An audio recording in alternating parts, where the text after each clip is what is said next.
Olá, boa noite. Romeu Zema anuncia a criação de gabinete de crise para monitorar a barragem de Barão de Cocais. Uberlândia cedia o 15º Fórum Brafitec, é um intercâmbio entre Brasil e França. O JU de hoje fala sobre as mulheres no futebol. Será que o futebol feminino tem sido mais valorizado? Nos estúdios, analistas vão falar sobre as perspectivas do esporte no contexto feminino. O Jornal da UF está no ar.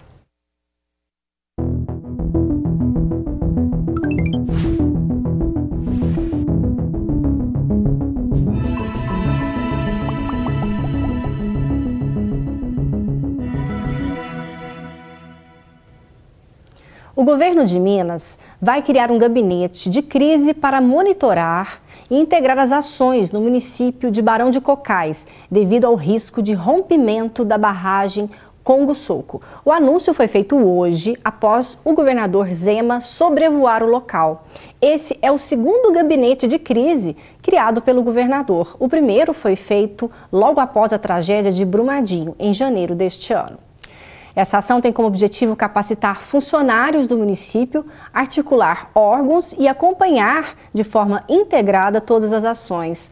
Bom, entre as diferentes áreas, dentre elas os atendimentos da saúde e também a assistência social. Já no cenário nacional, o governo ainda não conseguiu aprovar a autorização para crédito extra de quase 250 bilhões de reais. E o presidente Jair Bolsonaro voltou a falar sobre as mudanças na carteira de motorista e disse que gostaria de liberar 60 pontos para perder o direito de dirigir e não 40, como está indicado em seu projeto de lei. Veja na reportagem. A votação do pedido de liberação de crédito extra de quase 249 bilhões de reais para o governo federal foi adiada para a semana que vem por falta de quórum na Comissão Mista de Orçamento. Nós estamos dentro do prazo, nós temos prazo ainda para garantir a aprovação já na semana que vem. O Planalto alega não ter recursos suficientes para pagar despesas previstas no orçamento da Previdência Social, do benefício de prestação continuada, do Bolsa Família e do Plano Safra. Para cumprir os compromissos, o Executivo pediu o aval do Legislativo para quebrar a regra de ouro, que proíbe o governo de fazer empréstimos para pagar gastos correntes sem autorização do Congresso.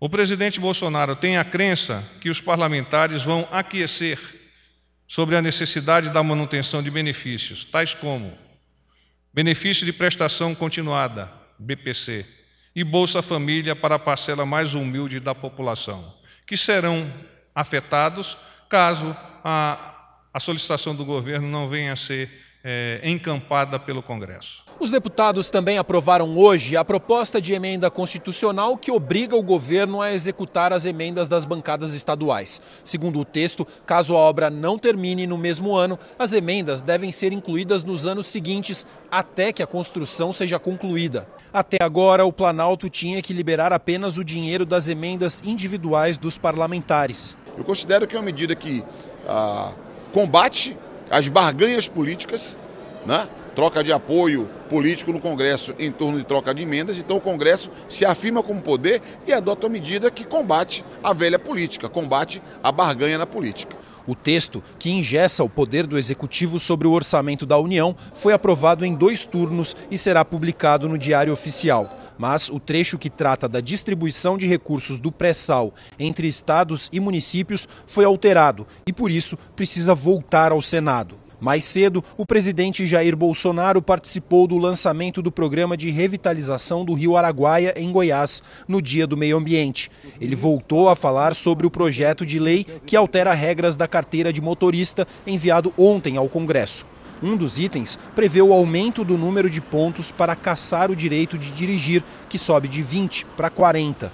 Que o caminhoneiro que transporta aqui o que o Centro-Oeste produz não perca a sua carteira com 20 pontos, e sim com 40 pontos.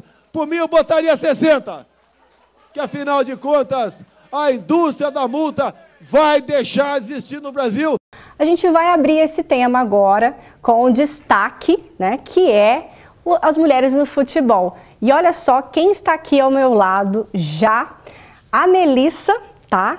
A Melissa Foster, né? É bem mineiro, Melissa Foster, A ex-jogadora da Seleção Brasileira de Futebol já está aqui no estúdio com a gente.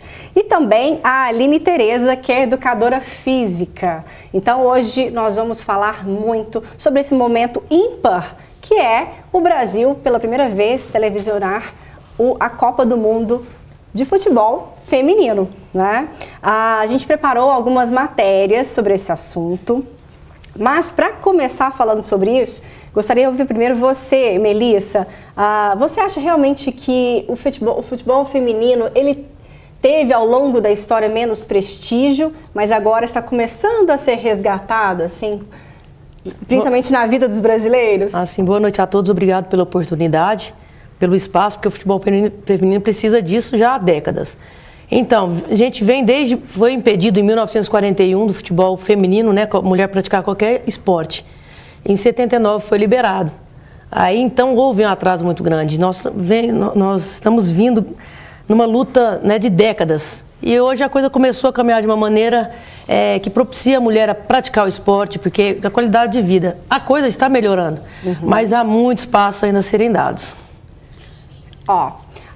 O futebol, na verdade, a gente sabe que teve um longo período em que ele era proibido para as mulheres, né? Então, como é que você vê isso, Aline? É recente, né? A inserção da mulher definitivamente como protagonista nesse esporte. Boa noite a todos, obrigado também pela oportunidade. Boa noite. Realmente vem de uma luta, né? Na verdade, constante aí, com falta de incentivo mesmo, né? Tivemos aí um empecilho que foi essa barragem da mulher, principalmente no futebol feminino, comparando-se a outras modalidades especificamente, que quando a gente fala assim, natação, o voleibol, a gente não consegue ver essa discrepância. E a gente consegue ver isso hoje no futebol feminino principalmente. Acho que ainda falta muito incentivo, falta também muita pesquisa, e ainda falta também a transmissão, que agora a gente está com tudo aí, né? Aproveitando essa nova época aí, né? Da nossa divulgação do futebol e sendo televisionado pela primeira vez. Pela primeira vez. No mundo feminino. Gente, olha só o dado que interessante. Foi em 1941 o governo Getúlio Vargas já proibia a prática de esportes incompatíveis com a natureza feminina. E ficou proibido até a década de 70, até 1975. E aí, Melissa, você está aqui justamente para provar o contrário, provar o contrário. Como, né, o esporte não seria aconselhado para as mulheres por conta da natureza feminina? É uma discrepância tamanha, né? Não tem nem cabimento, mas é a mente do ser humano, cada um pensa de uma maneira. O esporte propiciou e propicia para o ser humano uma condição física, de saúde, de tudo. Eu não seria outra coisa senão atleta. Então, a vida inteira eu nasci como atleta e morrerei como atleta. Vou lá, sênior, entendeu? Mas é uma coisa que a gente, quando pensa, fala, meu Deus, eu fui muitas vezes taxada, fala, menino, homem, jogando bola a vida inteira, mas ninguém conseguiu impedir o meu sonho de jogar futebol. Ainda bem, né? Ainda bem, vem de uma raiz onde meus avós paterno e materno foram jogadores, então não tinha como fugir disso, não. Ai, que legal. Olha só, gente, o Jornal da UFO, então, hoje vai falar muito sobre a história das mulheres no futebol. A Copa do Mundo Feminina de Futebol está aí, a 8ª edição. Os jogos começam amanhã e tem partidas até o dia 7 de julho. Saiba agora mais sobre a história das mulheres nesta grande competição. A seleção brasileira participou de todas as Copas do Mundo femininas, que acontecem oficialmente de 4 em 4 anos desde 1991. O Brasil se classificou para todas as edições, mas não chegou a vencer. Os melhores resultados da seleção feminina foram em 2003, quando garantiu o 3º lugar, e em 2007, quando disputou a final com a Alemanha, perdendo por 2-0 e ficando em 2º lugar. A seleção é heptacampeã da Copa América, tendo conquistado o título em 1991, 95, 98, 2003, 2010, 2014 e 2018. Ou seja, a única edição que o Brasil não venceu foi em 2006.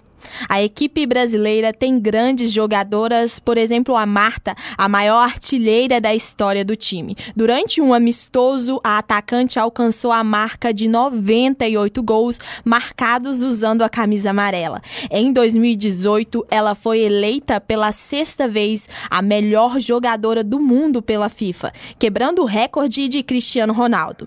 Outra jogadora de destaque é a Formiga. A atleta já competiu em 7 Copas do Mundo. Nunca nenhuma atleta de futebol feminino ou masculino disputou tantas edições no Mundial. Aos 41 anos, a Formiga também vai se tornar a jogadora mais velha a competir uma Copa do Mundo feminina. Até o momento, a equipe do Brasil ocupa a 10ª colocação do ranking mundial de seleções da Federação Internacional de Futebol. Nessa Copa, o grupo de 23 atletas entra em campo contra a Jamaica no domingo, dia 9. A cidade da estreia é Grenoble, na França. Esta será a primeira vez que os jogos da seleção feminina vão ser transmitidos em rede aberta de televisão. Eu fiquei muito feliz em saber que ia ser transmitida na TV aberta e aí eu comecei a acompanhar, mas eu não vou dizer que eu acompanho todos os jogos, eu estou acompanhando mais os dos jogos do Brasil mesmo, que é a seleção que eu já conheço e tudo mais. Tem jogo domingo Brasil contra a Jamaica, né? Mas eu nunca assisti nenhuma vez o futebol feminino. Pretendo assistir agora. A última vez que eu vi foi a última Copa do Mundo de futebol feminino, né? Eu acompanhei alguns jogos, mas já faz muito tempo. Não é muitas vezes que passa, né? Então eu sempre tento acompanhar quando passa. E para quem quer assistir os jogos junto com a galera, o projeto Todas por Ela, juntamente com outras instituições, estão organizando a transmissão do primeiro jogo no Barflex, em frente à UFO. Os locais de transmissão dos próximos jogos você pode conferir na página oficial Todas por Ela no Facebook. Voltando então agora para a nossa entrevista, a Melissa falou muito sobre a história, né, da questão da mulher, de mesmo não ter sido incentivada no início do século passado, hoje entramos para a história, né? Vimos agora na reportagem quantas conquistas. Aline, como que você vê hoje a atuação das mulheres no futebol, nesse sentido do profissionalismo delas? A gente já pode falar que a gente está num patamar, mesmo que estando em 10º lugar hoje no mundo, que é sim considerado histórico para o Brasil? Ah, com certeza, uma evolução muito grande, né, em relação... Temos aí hoje a Marta como a melhor mundialmente aqui no nosso país. E a gente está vendo aí também como a Formiga já está na 4ª edição dela, né? 7ª Copa, então provavelmente será a última. Acho que a gente também tem que preocupar muito agora com a base, porque nas próximas essas meninas já não estarão conosco. Então acho que a preocupação agora, elas vão alavancar, mas tem que ter alguma coisa, uma base de referência para dar continuidade nesse trabalho. Perfeito. Melissa, quem te incentivou? Porque você chegou à seleção brasileira, isso é para poucos. Como é que começou? Como é que foi essa história? Como é que lá atrás você falou assim, eu posso jogar futebol? Então, desde os 5 anos, eu tenho a primeira referência desde os 5 anos, na pracinha da minha casa, na esquina. Minha mãe ia me buscar às 11h30 da noite. Melissa, eu deixava ela louca. Meu pai sempre foi um pouco mais rígido. Então, desde ali, sempre joguei. E em 94 saiu uma reportagem de Corinthians montaria uma equipe.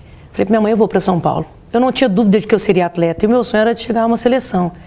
E em 2000, por trabalho, por luta ali, depois já estando em São Paulo, consegui ser convocada para a Seleção Brasileira Civil, que é essa que vocês acabaram de apresentar aí. Joguei com a maioria delas ali, a Formiga, joguei também no... Então a referência, eu acho que veio de herança de família e ali não tinha jeito. Era jogando descalço com a molecada, sempre querendo, eu tenho meu espaço, eu vou buscar lutar por ele. Foi o que eu fiz a vida inteira. Mas eu acho a grande maioria. Agora a gente tem aqui dentro do nosso próprio país a condição de ter uma escolinha, um time de futebol feminino, que você não precisa ter que sair e falar, vamos jogar todo mundo junto aí com os meninos, para não ter aquela briga. Ah, a mulher não joga, joga sim. Ela tem espaço onde ela quiser. Que legal. E você já ouviu falar da Divas do Dom Almir? Esse time de futebol, formado apenas por mulheres, jovens e adolescentes, mostra que o esporte não tem gênero. Confira. bola no pé e concentração, tudo para garantir o domínio dos fundamentos do futebol. A Thalita entrou no time Divas do Dom Almir há 2 meses e ela explica que sempre quis praticar a modalidade. Na minha cidade eu já jogava, aí assim que eu mudei pra cá, eu estava passando por aqui, aí eu vi o Divas treinando, aí eu me interessei, entrei pra olhar, aí o Alessandro me chamou, aí eu comecei a treinar aqui no Divas. E por que você gosta de futebol? O que te atrai nesse esporte? Assim, você quer competir futuramente? Sim, desde menorzinho eu já jogo, né? Aí sempre me interessei pelo futebol. Sou apaixonada por futebol. A menina revela quais são os atletas inspiração no esporte. Eu me inspiro muito no CR7, Cristiano Ronaldo. E você não tem nenhuma inspiração feminina no futebol? A Marta. O time Divas do Dom Almir foi criado em 2012 e já ajudou muitas garotas a se desenvolverem no esporte. A Laurice conta como é a irmandade entre as atletas. Quando eu cheguei eu fiquei bem nervosa, ela jogava muito bem e eu não sabia de nada, né? Aí, o professor também foi me ajudando, faz isso, elas também. E agora só amizade com elas mesmo, como fosse irmã pra mim. Além de admirar ídolos que são referência no esporte de alto rendimento, as atletas mais antigas da própria equipe também são inspiração para aquelas que são novas no time. A Natália, ela, sabe, eu não sei explicar, mas ela joga muito bem mesmo e eu quero ficar jogando igual ela, assim. Todas também, a Eleonara, a Maria Laura. Guionara veste a camisa do time há quase 1 ano. Enquanto ela bate bola, a mãe fica do lado, admirando a dedicação da filha. É bom para ela, é uma profissão para ela, é uma coisa que ela ama. Então, assim, eu que sou mãe, eu deixo, eu permito, eu não acho ruim, eu não brigo, tá certo. E também para enfrentar muito machista. E quando sobra um tempinho, Simone incentiva o gosto da filha pelo esporte até fora da quadra. Eu jogo futebol sim, de vez em quando vou lá pra rua, que o povo fala que é a famosa peladinha, né? Então vou pra rua, jogo futebol, jogo bola mais velha, jogo com meus filhos mais velhos também. A coordenadora pedagógica da escola em que as meninas costumam treinar acredita que o esporte ajuda a desenvolver várias habilidades como foco e disciplina. Eu percebo um desenvolvimento muito grande, tanto no comportamento dessas alunas que começam a participar de esportes frequentemente, quanto no processo de aprendizagem, né? Tem um compromisso, a concentração, a disciplina. E eu até tentei, mas são as divas que batem um bolão. Luiz, vai ter que treinar muito para jogar com essas meninas, viu? Olha só, agora a Aline, desde pequenos os meninos geralmente são incentivados pelos pais a entrar na escolinha de futebol. E as meninas, como é que ficam? Você acha que hoje isso já mudou? Muitas famílias já incentivam as meninas também a praticarem o esporte? Isso é muito interessante, porque desde o primeiro brinquedo que é dado por menina, ali o pai, a maioria geralmente dá uma bola para as meninas boneca, né? Então geralmente elas vão inserir nisso com o decorrer, igual mesmo a Melissa falou, com 5 anos teve que ir para a pracinha junto com os meninos. Mas eu acredito agora com a transmissão, abrindo mais a mente das pessoas, que vai ser muito importante, vai ser um marco muito forte aí para nós aí em relação ao futebol feminino. Igual ele especificou, diversas habilidades, comportamento, não envolve somente ser um atleta de alto nível, envolve todas as outras habilidades na menina, né, também. Então, é assim, acho que vem mudando assim, o pensamento, a gente vem saindo dessa forma machista da sociedade em relação à profissão e o futebol também se engloba nisso, sim. E você conhece de perto esse projeto aí das divas do Dom Almir. Estamos se conexando, abração para ele, é fera, viu? Que ótimo. E Melissa, qual que é a importância das leis? Então, agora falando sobre esse incentivo, né? Foi criado este ano a lei que obriga os times da Série A do Brasileiro a manterem também time feminino. Como que você vê isso? Divisor de águas. É a partir daí que agora, mesmo querendo ou não, os times terão que montar as equipes femininas. Vai ter uma discrepância tamanha em placares, porque uma equipe que já está montada, né? Ela vai ter uma vantagem. Mas é só assim para a coisa crescer. Então, eu acho que veio para acrescentar. Hoje a gente tem no Congresso o Fábio Faria, um deputado do Nordeste, tentando inserir o futebol feminino na lei do esporte. Abriu junto com a Thaís Picard, que é a goleira do Santos. Então, um projeto da lei 150919. Então, pode ser que o futebol feminino consiga inserir. Vamos acompanhar, então, vem né? coisa boa para o futebol feminino. A geração anterior à minha, lá de 1989, fez tudo isso, a minha passou também essa, tomara que consiga todos esses benefícios. Vamos ficar de olho então. Agora, olha só, uma curiosidade. Você sabia que foi em Araguari que surgiu o primeiro time de futebol feminino do Brasil? É isso mesmo. Em 1958, as moças de Araguari foram pioneiras do esporte, que na época era proibido. Veja o depoimento da Heloísa Helena, que ela carinhosamente gravou para essa edição do JU. Fiz parte do primeiro time de futebol feminino do Brasil, no ano de 58 a 59. E esse time foi formado através de alunas de escolas da nossa cidade, que foram angariar fundos para uma caixa escolar de uma escola que estava em vermelho. E jogamos durante um ano em várias cidades de vários estados do Brasil, e foi para nós, na época, foi muito bom. Gostamos muito de jogar. Agora, lógico que teve muitos preconceitos e por isso que o time acabou. Preconceito da Igreja Católica, preconceito da tradicional família mineira, mas valeu a pena. Eu acho que durante esse ano valeu a pena. Com certeza, valeu muito a pena, viu? A Luísa abriu caminhos, né, para muitas meninas que hoje jogam. Aline, e quais são os desafios que ainda as mulheres enfrentam nesse esporte? Muita coisa já foi conquistada, mas ainda tem um longo caminho ainda de novos desafios? Com certeza. E só ressaltando também essa parte aí de 58, que foi quando a seleção brasileira masculina foi a primeira vez campeã na Copa do Mundo. Justamente as mulheres foram aí da nossa região, riquíssima essa informação, né? Bem próximo do aqui de Uberlândia. Ainda tem sim muito preconceito, tem muito o que se trabalhar. Falar assim, não, já chegou no 100%, a gente está mentindo. A gente precisa muito, um passo a passo, ter humildade, né, também, os atletas estão com humildade, sempre aí trabalhando.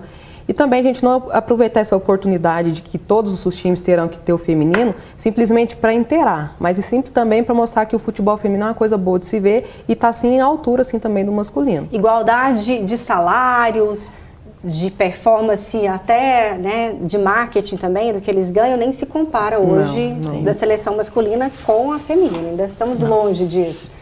Essa é uma das lutas também, você acha? Com certeza. Inclusive, tem uma pesquisa que mostra que a Marta, por exemplo, em relação ao Neymar, ele recebe 27 vezes mais que ela.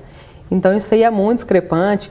Mas não deixar de fazer por isso também, né? Vamos trabalhar para a gente chegar lá, que de repente nós estamos iguais ou até mesmo superior, a gente nunca se sabe dia de amanhã. E eu acredito nisso, sempre confiei no futebol feminino. Desde quando entrei na formação acadêmica, foi em prol disso. E eu quero trabalhar e estou trabalhando e quero continuar nessa vibe aí. Com certeza, é uma construção.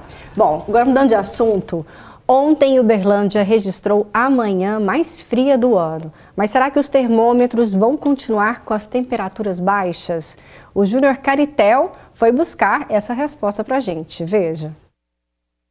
Para você que é de Uberlândia, percebeu que o tempo aqui na cidade deu uma mudada de uns dias para cá, tá mais frio, mas para explicar melhor sobre essa mudança no tempo, eu vou conversar agora com a Camila Bertoletti Carpenedo, que é coordenadora do Laboratório de Climatologia e Recursos Hídricos aqui da Universidade Federal de Uberlândia.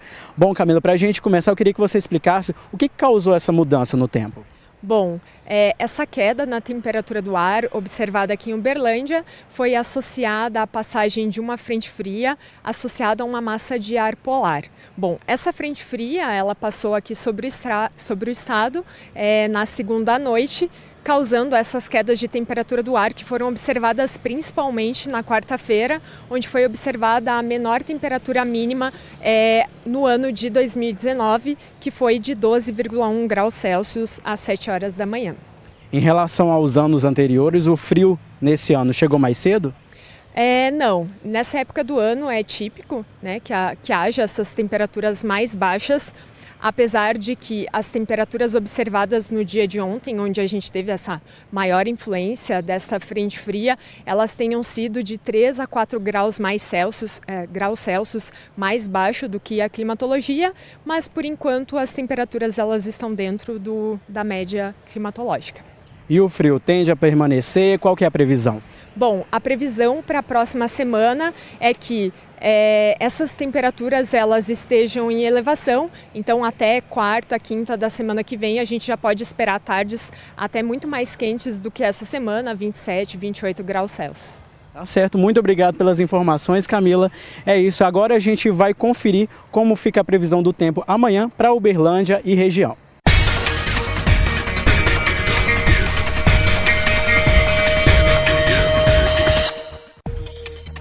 Nesta sexta-feira, em Uberlândia, as temperaturas variam entre 12 e 23 graus. Na cidade de Monte Carmelo, a mínima fica em 12 graus e a máxima em 24. Em Patos de Minas, a temperatura mínima prevista é de 12 graus e a máxima de 23. Já em Ituiutaba, a mínima é de 11 graus e a máxima é de 27.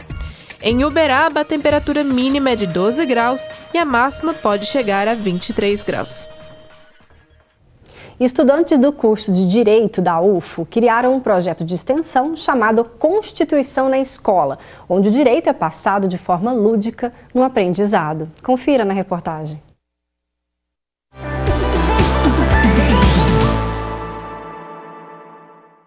Essas crianças estão brincando, mas o assunto aqui é sério, sobre dengue. É assim, de maneira lúdica, que estudantes do curso de Direito da UFO desenvolvem um projeto para crianças de 7 a 10 anos de idade, chamado Constituição na Escola. O projeto é um projeto de extensão que surgiu com a finalidade de ensinar temas de direitos fundamentais para crianças. Guilherme é um dos fundadores do projeto e conta como surgiu a ideia. O projeto surgiu a partir de uma iniciativa da professora Canis, que era uma atividade extra-classe. Só que nós gostamos da iniciativa e resolvemos transformá-la em um projeto de extensão. A professora curtiu a ideia e o Constituição na Escola está aí até hoje com esse viés. Uma iniciativa que busca promover a cultura cidadã e democrática para as crianças. Na visita à Escola Estadual Amador Naves, os alunos participaram de um jogo que envolvia o direito à saúde. É muito bonitinho, porque as crianças começam a trabalhar os temas que a gente conversou com elas e levam para a sala de aula, deixam aqui e levam para casa também. Então eles começam a falar do que aprenderam aqui com as famílias. E esse que é o objetivo da extensão, começar na escola, mas ir para a vida. É muito reconfortante, na verdade, porque no direito a gente tem aquela visão mais tecnicista de ficar preso dentro da academia e o Constituição na Escola surgiu justamente como uma alternativa a esse mundo acadêmico. Voltando a falar agora sobre as mulheres no futebol, Melissa, você que é ex-jogadora da seleção brasileira, viveu muito intensamente também num ambiente que é predominantemente masculino, mesmo jogando com mulheres. Eu digo a equipe técnica, o técnico, ou isso tem mudado? Tem já técnicas brasileiras, a equipe também formada por mulheres? Sim, na grande maioria ainda são homens. É uma minoria muito pequena, mas nós temos aí o exemplo da Emily Lima, que hoje é atual técnica do Santos. Foi a primeira mulher a ser técnica da Seleção Brasileira de Futebol Feminino. Seleção de base, sub-15, ela foi a primeira, sub-17 na principal. Vinha fazendo um trabalho ótimo lá, fez alguns amistosos e foi desligada do cargo e voltou o então técnico atual, né? Uhum. Mas vem mudando bastante, mas é muito difícil você conseguir se adentrar. Você tem que ser muito bom no que você faz. E ela realmente tem... As mulheres têm que ser firmes Tem que também, ser muito, né? senão porque não entra, não. É um ambiente que tem muitos homens ali. E há uma rincha danada, né? Mas ela tem um potencial violento. Perfeito. E futebol na escola, Aline? Hoje você vê as escolas também se preocupando em incentivar as meninas também, já nesse esporte? Você acha que ainda está longe? Digo, a rede pública, privada, você vê algum avanço? Na verdade, o que acontece? Como a disciplina de educação física não é uma disciplina que hoje pontua, que ela faz o aluno não passar de ano, né? Ela, às vezes, faz muitas regalias dos alunos. Não estou determinando maioria nem quantidade, mas eu falo desde quando eu fui aluna. Por exemplo, os meninos gostam de jogar bola, as meninas gostam de rebater o carimbado, alguma coisa nesse sentido. Acho que falta, de repente, alguma inserção de alguns planejamentos para dar segmento, que independente, eu acredito que não é só os meninos que lutam não é só os meninos que jogam bola, não é só as meninas que fazem balé. Eu acho que quanto maior for o leque apresentado para essas crianças, tiver oportunidade durante o ano letivo, consegue direcionar essa criança aí para o futuro. De repente, uma modalidade que ela nunca viu vai ser inserida na vida dela depois dos 15, 20 anos, talvez, entendo, já perde uma grande parte de aprendizado da coordenação motora. Então, acho que tem que ter um leque maior e tem que ter um planejamento específico obrigando todas a fazer tudo, não só o que quer. Eu acho que é por aí. Bom, e começou na última quarta-feira e vai até sábado o 15º Fórum Brafitec. Veja o quanto esse evento é importante para a UFO e para a cidade de Uberlândia.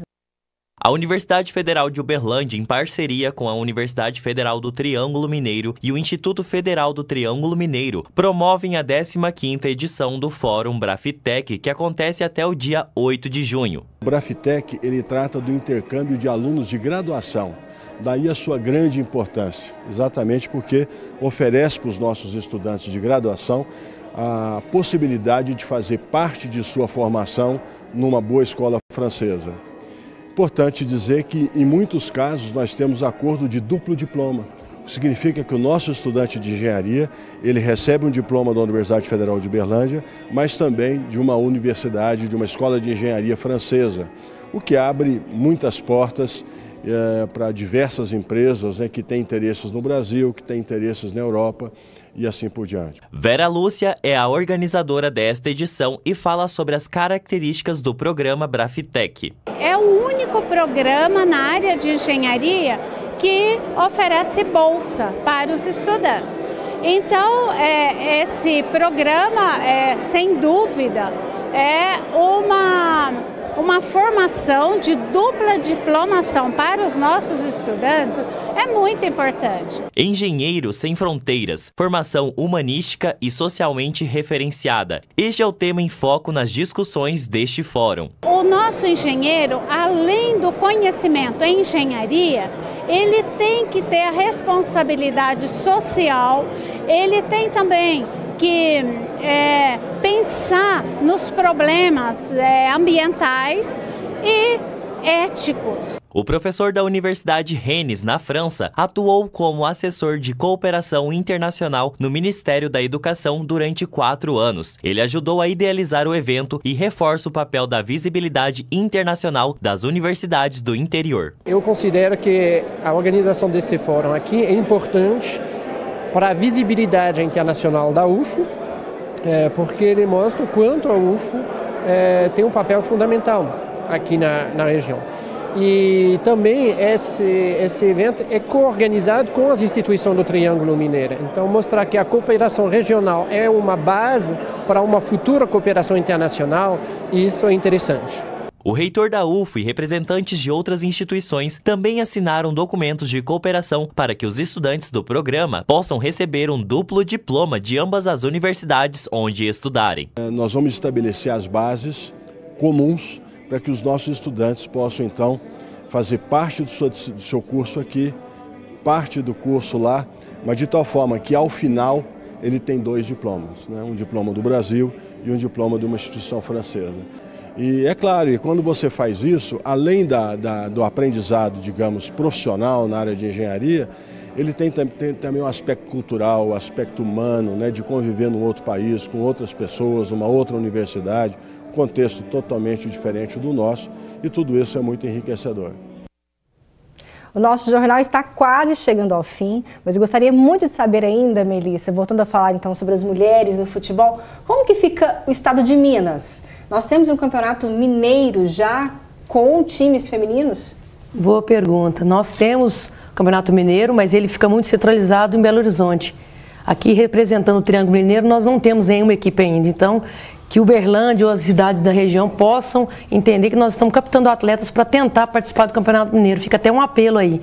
E agradecer pelo espaço. Muito obrigada. Foi de grande valia para nós. Em nome de toda a equipe do Jornal da UFO, nós também agradecemos muito a sua participação. É uma honra tê-lo aqui. A Melissa Foster jogou pela Seleção Brasileira de Futebol Feminino na década de 2000. 2000? Olha, faz tanto tempo, recente. Em 2000, agora 2009, eu sou tricampeão com a Seleção Brasileira Militar também. Viu então, só, gente? É uma honra ter você aqui. Aprendemos muito com você, também com a Aline, que falou brilhantemente na parte técnica, como educadora física, dos desafios do esporte para as mulheres, viu? Muito obrigada, Melissa. Eu que agradeço a oportunidade. Boa noite a todos. Até mais. Boa noite, Aline. O Jornal da UFO termina agora e eu sempre agradeço a sua audiência em casa. Tenha uma excelente noite e eu te espero amanhã. Fique ligado. Tchau, tchau.